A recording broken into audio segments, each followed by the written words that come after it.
Hi, welcome to One Word a Day. I'm Sophie, your pilot into the universe of Chinese. We are going to continue on our journey of learning just one new Chinese expression a day. New is relative, maybe you have known it. But yesterday we talked about 言不由衷, means what you said is not following what you're not said. What's not said is like below, underneath the surface. So what's not said is probably more important message. Today we are going to talk about 言行不一, and 言行不一 carry over two characters from 言 and 不, right? 言不由衷, the words not following your intent. Here, 言行不一 is another formation, but we put 言 and 行 next to each other, and then 不 and 一. Okay, let's unpack. 言行不一, 言 we talked about, it came from this mouse symbol, and the two, things nowadays got abstracted, but originally come from the tongue symbol, and then have two sound bites coming out of the tongue. So that means something verbalized in the air that you can hear. So that's what's said. And 行. Okay, here is the original symbols of 行. You can see it's a mirror image. It's repeated pattern of this, not zigzag, but kind of rhythmic pattern, and it's a mirror image. Because in written language, when we write, imagine, okay, when I'm talking about writing, I'm not talking about it's not about that's representation. Like in contemporary, we have pencil. That's a contemporary solution. That's just 100 years old. Pencils, just 100 years old invention. Back then, in the West, we have this feather thing, right, with the ink.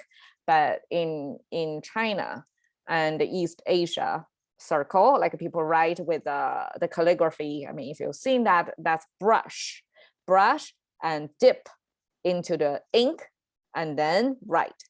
And then the brush got different gauges, right, different fine points, and then have different, bigger, the weight of the lines are different. So that's back then. So when we are writing down the symbols, this writing is a lot more demanding because it requires mirror image. It's all the patterns need to be made relatively perfect. That's difficult to write. And in this brush thing, I still have to, it's used like this is the way to hold it, the brush. And it's kind of perpendicular, you have to drop down kind of like this, right? It's difficult. So eventually the written form was evolving from the symmetrical image and became asymmetrical. You can see it got abstracted into stroke, line. So this is the left portion, stroke, line. And then the right side becomes horizontal line. That's easier motion and more like a quality control or consistency between different, calligraphers, writers. That's easier. And then people can read the written words more easily, less mistakes, right? So all that. So horizontal, and this stroke becomes this structure, right? It's over there. So this came from this character. And this symbol, we talked about the left side. If it's like a repeated pattern like that, that means footsteps. And if it's a mirror image, like footstep, you have 2 feet, right? So that's left footprint, right footprint, simply as that. So the whole character, the symbol means walking. So the 2 feet walking. And okay, what you said and what you walked.